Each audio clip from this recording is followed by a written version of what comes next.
Y bueno, voy a hablar un poquito sobre nódulos tiroideos. Quisiera pues, que si tienen alguna pregunta al final las apunten para poder hacerlas. Lo pueden escribir en el chat y al final del chat podemos de alguna manera discutirlas. Entonces, para comenzar, pues esta declaración de conflictos de interés, no hay conflictos de interés en esta presentación. Lo importante aquí cuando vamos a hablar de nódulos tiroideos, chicos, es la presencia de una supuesta inflamación que es muy frecuente confundida con nódulos tiroideos. Bueno, por lo menos ustedes pueden observar en la parte de arriba cómo una glándula tiroides se ve completamente heterogénea y eso puede ser radiológicamente confundido o de alguna manera mal llamado nódulos tiroideos. Realmente el nombre correcto de estas lesiones que parecen nódulos pero que no lo son se llaman pseudonódulos.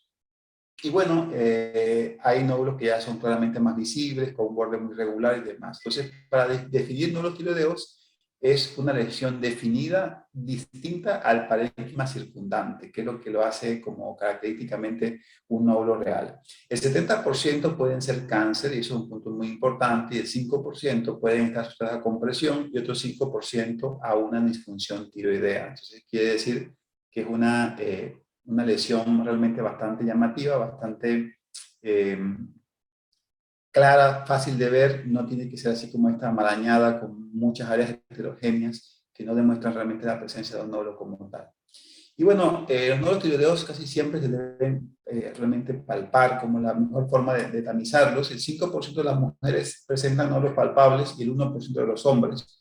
Y el ultrasonido tiene una capacidad mucho mayor, miren ustedes, entre 19 y 68%. De todos los pacientes sometidos a ultrasonidos van a encontrarse como tal nódulos. Esto va dependiendo si son hombres o mujeres o si son pacientes mayores de edad, es decir, pacientes de mayores de 65 años o más. Y bueno, esto comenzó a los principios de los 90, ya en el 93, en el New England Journal of Medicine, Mazzaferri hablaba sobre la utilidad ecográfica en comparación a la palpación para la detección de nódulos. Esto abrió el compás de que fuera un aparato que ya usa inclusive los endocrinólogos, todos usamos ultrasonidos para ver nódulos. Ya cada vez que tengan un nódulo tiroideo, por ejemplo, en su consulta privada, pues siempre, y no sepan qué hacer, pues pueden ya referirla directamente al endocrinólogo. Casi todos tenemos aparatos para poder medir los nódulos, para poder definir los nódulos y ver si realmente amerita o no amerita la realización de una biopsia.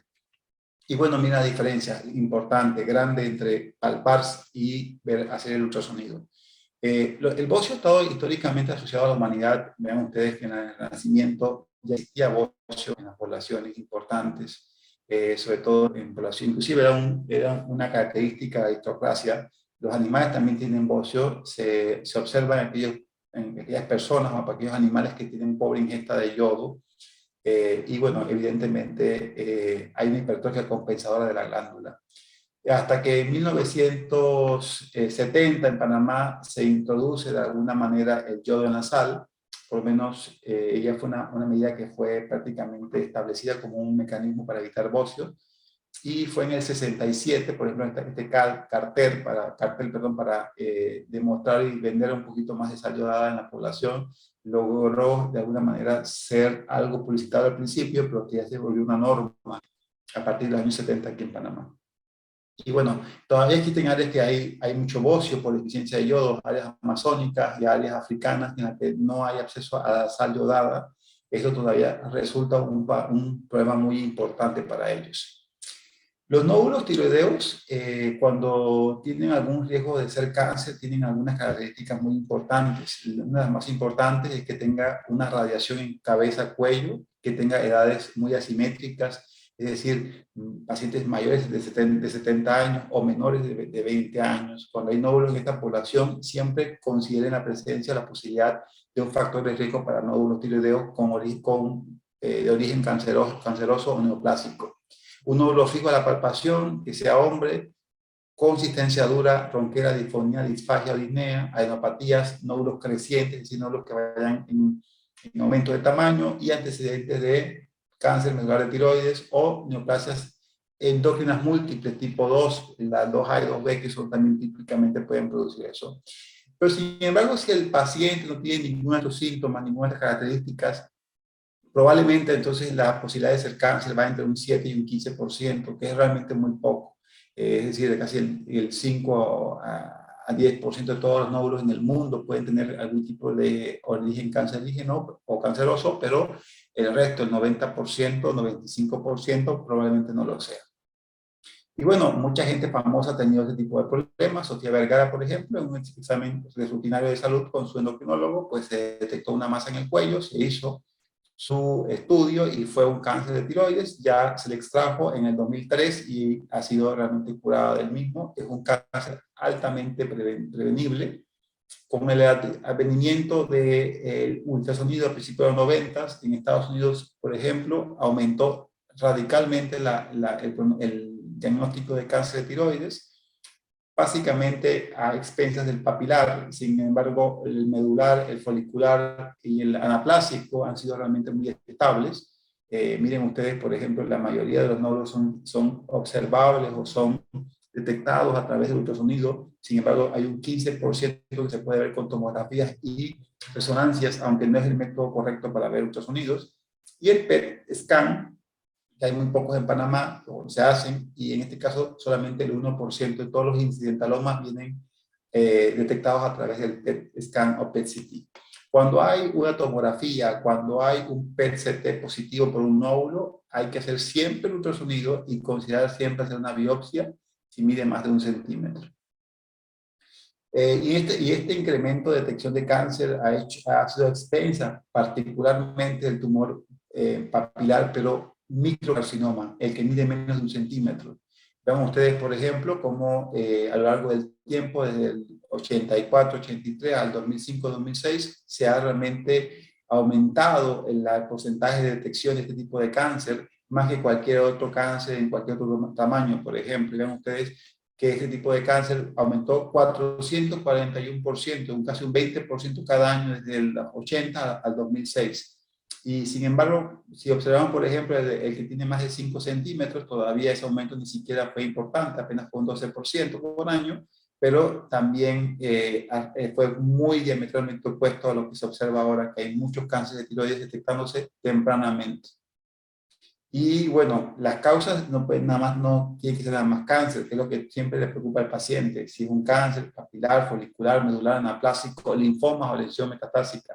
Pero también hay causas benignas. Y por ejemplo, los quistes simples, los hemorrágicos, las tiroides subagudas, que pueden también tener características lobuladas, y el bocio multinodular, que aquí puede ser uninodular o multinodular, dependiendo cuántos nódulos tenga el paciente, pero que evidentemente también son causas benignas y no todas las masas tiroideas tienen que ser malas. Tienen también una amplia característica de lesiones benignas. Y bueno, aquí vean ustedes, la más frecuente siempre va a ser el papilar, un 80%, versus un folicular, solamente un 11%.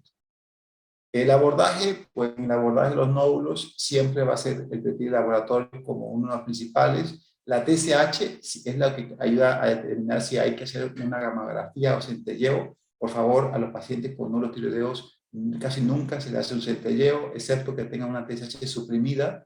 Y el fin que buscamos con el centelleo es determinar si existe como tal un adenoma productor de hormonas tiroideas o si es una enfermedad de Graves. Si es una enfermedad de Graves, todo la tiroides va a pintar de manera homogénea, y si es un bocio multinodular o un adenoma tóxico, solamente va a ser captado a través del nódulo que está produciendo la hormona.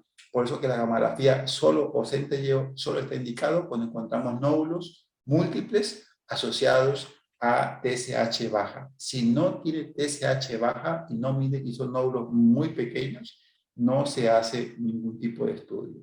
La tiroglobulina no es un método de abordaje inicial, solamente se usa para seguimientos de cáncer de tiroides, de pacientes que fueron operados por el mismo. Y la calcitonina, que es el marcador de cáncer medular de tiroides, solamente cuando tenemos cifras arriba de 100, es cuando sospechamos la presencia de un cáncer medular de tiroides. Y bueno, ¿qué preguntas deben responder los ultrasonidos? Y esto es un punto importante porque sé que ustedes dirán, y bueno, tú les preguntas que en informes cada uno dice lo que quiere. Por eso es que nosotros los endocrinólogos casi siempre hacemos nuestros estudios, porque estas preguntas difícilmente se responden completamente en un informe hecho en el Seguro Social o en Santo Tomás o en cualquier tipo de clínica privada. Uno es que si realmente es un nódulo o no, si el nódulo qué tamaño tiene, qué características tiene el nódulo, si tiene ganglios linfáticos asociados y si realmente hay lesiones quísticas dentro del nódulo y si estas representan más del 50%. Y también la ubicación del nódulo, porque si tenemos que hacerle una biopsia al nódulo, pues hay que saber dónde está ubicado. Y bueno, otro punto importante, que no menos importante, es a quién le hacemos un tamizaje. Bueno, realmente no hay que hacer tamizaje a nadie, excepto que uno palpe el nódulo al examen físico. No hay que hacer cribados de ultrasonido a la gente porque mi mamá tuvo un cáncer o no, realmente solamente se hace en pacientes que le encontramos factores de riesgo o que tengan una lesión realmente palpable, pero no se debe hacer de manera general a todo el mundo. En pacientes que han tenido radiación cervical por cáncer previo, pues se puede considerar como una medida, pero no reduce una mortalidad ni la morbilidad en estos pacientes. Los cambios significativos en un nódulo para decir que un paciente tiene realmente un nódulo sospechoso es un nódulo que ha aumentado más de un 20% en 2 diámetros consecutivos. Y bueno, cuando vamos a hablar de malignidad, ya vamos a ver la imagen del nódulo, vamos a saber exactamente qué tipo de nódulo vamos a escoger para hacerle entonces la evaluación. Y bueno, los nódulos que son espongiformes, quísticos, son benignos normalmente, pero cuando hacemos nódulos, vemos nódulos más llamativamente más sospechosos, son aquellos nódulos que tienen ya invasiones extracapsulares, que tienen microcalcificaciones, esos nódulos que ya tienen mayor indicación de una biopsia. Así que un nódulo de agua, un nódulo quístico, no se hace biopsia, normalmente excepto que queramos desmasificar el nódulo. Pero si tenemos un nódulo sólido, sospechoso, con exclusión extracapsular, pues probablemente así sí le hacemos una biopsia. Estas son las imágenes que ustedes podrán observar en un paciente con nódulos tiroideos. Y bueno, esta es una lesión quística completamente, como les decía, es completamente benigna, no se hace biopsias. Y tenemos también otras lesiones como las lesiones mixtas, en las que hay tejido sólido y tejido líquido dentro del nódulo y es de baja sospecha, menos del 3%. Y bueno, la lesión de baja sospecha sería aquella también que tiene lesiones sólidas hiperecogénicas o isoecogénicas asociadas a lesiones ya excéntricas como esta o lesiones como estas que pueden tener áreas excéntricas de crecimiento importante. Cuando son así como estas que dicen los radiólogos, degeneración quística, esto es la famosa degeneración quística, o espongiforme, es lo mismo, es de muy baja sospecha y es menos del 3%. Luego está el paciente de sospecha intermedia y para recordarlo fácilmente, es todo nódulo que es hipoecogénico, es de sospecha intermedia, y luego el de alta sospecha, que es el paciente con nódulos hipoecogénicos y tiene también características importantes, sospechosas, como por ejemplo ganglios asociados, como este que está aquí, que tiene aquí el nódulo hipoecogénico con una calcificación en el centro y la presencia de un ganglio linfático adyacente al nódulo. Tenemos también aquí nódulos hipoecogénicos con fragmentación o interrupción de la cápsula calcificada. Tenemos también nódulos excéntricos con extensión extratiroidea, como este, por ejemplo, que ha salido fuera de la tiroides. Nódulos más altos que anchos dentro de la tiroides, como este que está más alto que ancho. Y tenemos nódulos con bordes irregulares, como este que tiene áreas que no son completamente regulares. Y esta es la característica más llamativa, son nódulos hipocogénicos con microcalcificaciones que aumentan obviamente el riesgo de cáncer. De hecho, esta es una característica más sospechosa que hay para el cáncer de tiroides. Y bueno, ¿a cuál hacer la biopsia? A la sospecha alta, a todo arriba de 1 centímetro, sospecha intermedia arriba de 1 centímetro, baja sospecha arriba de 1.5 centímetros y muy baja sospecha arriba de 2 centímetros. Así que todos los nódulos arriba de 2 centímetros en el mundo deben recibir una biopsia para tener una imagen ya patológica, histopatológica, diciendo o permitiendo seguir el seguimiento del paciente. Ya si el nódulo es completamente quístico, independientemente que mida más de 2 centímetros, no se hace biopsia, excepto que queramos drenarlo. Y para eso es una alcoholización y un tema que pues más adelante vamos a tocar también. Y bueno, hay algunos lugares, hablan de TIRADS, los TIRADS 2, 3 y demás. Estos TIRADS no lo usen, son altamente variables y son muy a discreción. Tienen algo que se llama variabilidad interobservador muy alta. Hay una valoración matemática que permite analizar esta parte que se llama valor kappa. En este valor kappa lo que se observa pues es que tan variable esta lesión, esta análisis de lesiones, que para cada radiólogo puede atribuirles a cada nódulo un tira diferente sin tener pues los criterios de descripción propios, como le acabo de decir, del nódulo. La ATA, que es la Asociación Americana de Tiroides, no recomienda el uso de TIRADS como método de evaluación de nódulos, aunque verán en radiología esto tiene mucha fuerza, pero no es lo mejor. Y bueno, la utilidad de los ultrasonidos, hay que saber que hay dos características importantes de sensibilidad. Bueno, una, que es la microclasificación. Aquí la especificidad es muy alta, de un 83%, y de sensibilidad lo más sensible es la hipocogenicidad. Así que si un nódulo combina hipocogenicidad con microclasificaciones, por favor, retiren a ese paciente para hacer una biopsia, porque es necesario que se le haga una evaluación histológica a ese nódulo. Y bueno, aquí está la parte del organigrama de análisis del nódulo. Si el nódulo tiene TSH normales o altas, lo mejor es que sería el ultrasonido. Y ahí en ese caso ver si es de sospecha alta, intermedia o baja. O es de muy baja, como les decía, los nódulos mixtos con degeneración quística, o finalmente el patrón benigno, que es el nódulo quístico.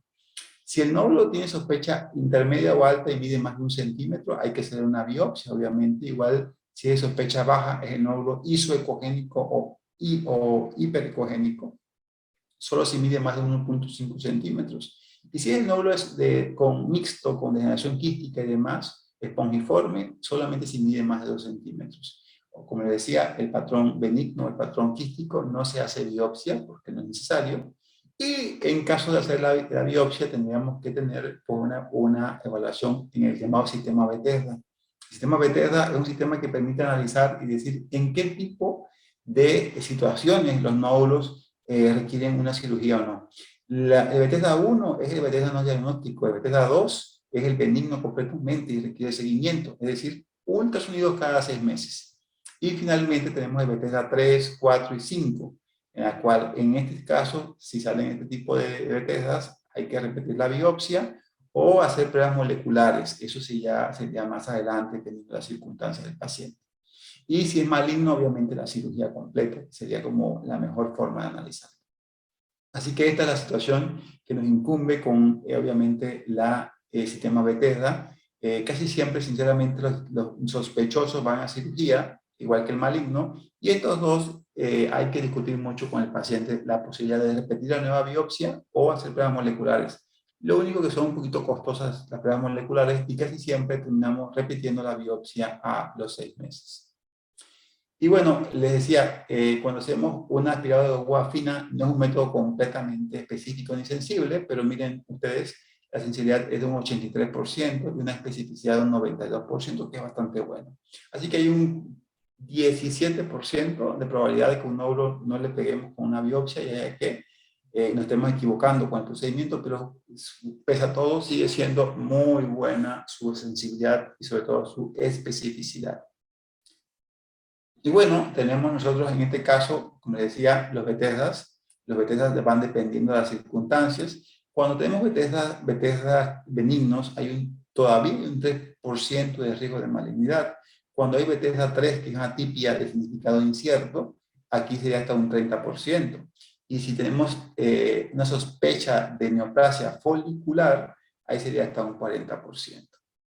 En sospecha de malignidad ya pasa de un 40 a un 75%, y en cánceres o Bethesda completamente malignos, que es el Bethesda categoría 6, ahí sería prácticamente casi un 100% de riesgo de ser cáncer. Así que, como verán ustedes, estos dos riesgos, el 3 y el 4, es donde nos comenzamos a agarrar un poco al momento de decidir qué hacer con el paciente. Y aquí es algo bien complicado de analizar.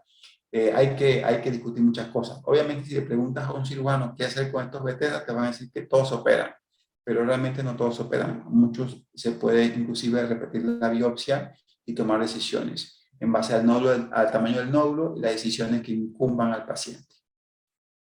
Y bueno, recomendaciones para minimizar los falsos negativos en las biopsias. Bueno, eso es más todo para el endocrinólogo. Pues siempre hacer biopsias con ultrasonidos. Hay que hacer múltiples funciones al nódulo, rastrear y muestrear siempre áreas sólidas y hacer una evaluación correcta del nódulo, sacar bastantes extendidos de la muestra, no menos de 6, y usar fijación inmediata para evitar que se dañe. Y sobre todo, lo más importante, que sea revisado por un buen patólogo, un buen citotecnólogo. Y bueno, cuando esos nódulos se conviertan en algo malo, bueno, miren ustedes, las vías son diferentes. Las vías que llevan a que un nódulo se convierta en cáncer son las vías de las vías que tienen que ver con la MAP quinasa. Aquí hay mutaciones como la BRAF V600E y el RET con la PCT1 y también en la P53 que pueden llevar a la afectación de estas vías y llevar al paciente hacia un cáncer papilar de tiroides. En cambio, las vías que tienen que ver con el cáncer folicular de tiroides son vías diferentes, tienen que ver con la PI3 quinasa AKT, que son otros genes, como pueden ser también el RAS, el TEN y otros como el PPAR gamma, y también el P53. Aunque hay que aceptar que cuando los nódulos sean de aquí o sean de acá, comienzan a adquirir esta mutación, inmediatamente se vuelven pobres diferenciados y finalmente en anaplásicos. Los anaplásticos son tan mortales o más mortales que el melanoma. Prácticamente nada más sobreviven 3 meses de vida y realmente no tenemos ninguno en seguimiento porque todos han fallecido. Son cánceres extremadamente rápidos y no dan tiempo de nada y nada les funciona. Y bueno, presidentas como la presidenta Cristina Kirchner en Argentina también han sido motivo de cáncer de tiroides. Ella fue operada siendo presidenta y miren que la cicatriz, como le quedó la cicatriz. Ella también fue curada, obviamente. Un cáncer bien abordado a tiempo, con personas que conozcan muy bien cómo se maneja esto, evidentemente trae buenos resultados. Y bueno, este es el seguimiento que lo hemos hecho nosotros en el complejo en el 2017-2018, antes de la pandemia, y vean ustedes la cantidad de cáncer que tenemos. Han sido bastantes, son 56 realmente por año que vamos diagnosticando dentro del complejo. Existe un incremento, sobre todo miren ustedes, prácticamente 50 años, 60 años, una cantidad mayor realmente de cánceres demostrados en ese año dentro del complejo. Y miren ustedes también los grupos etarios.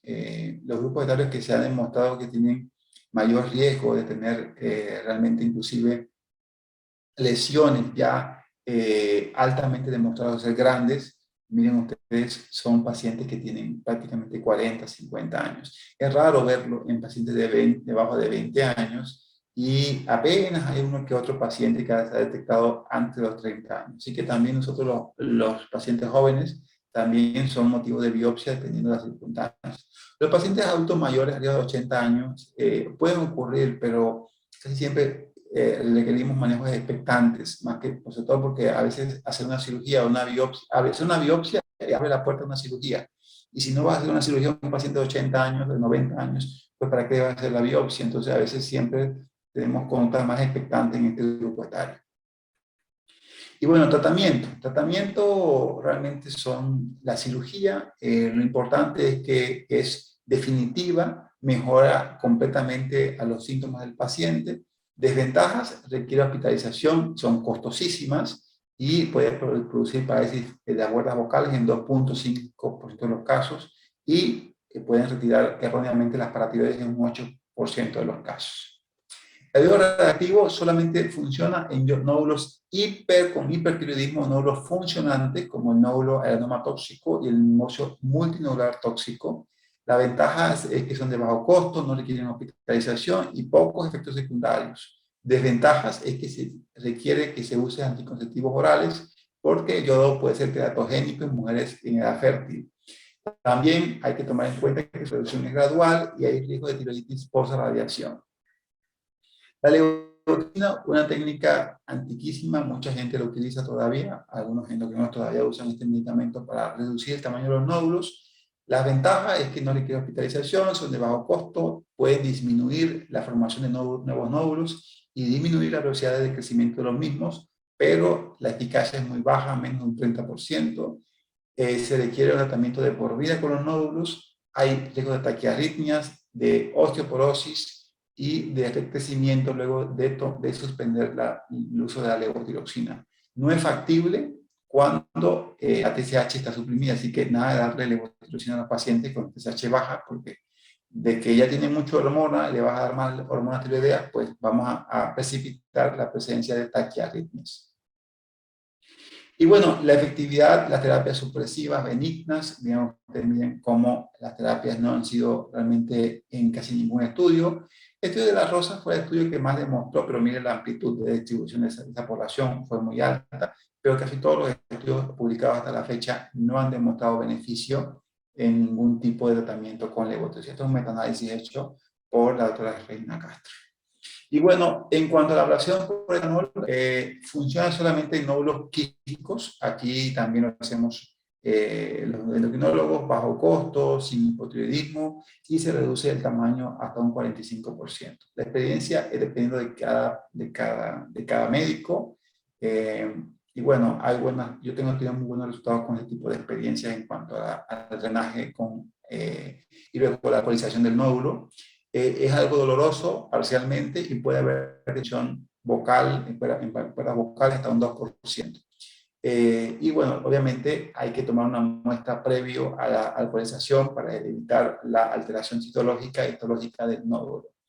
Y bueno, evidentemente se disminuye la eficacia de los nódulos en crecimiento porque se alcoholiza y se hace una fibrosis localizada que evita el crecimiento y la rellenado de líquido coloidal dentro del nódulo.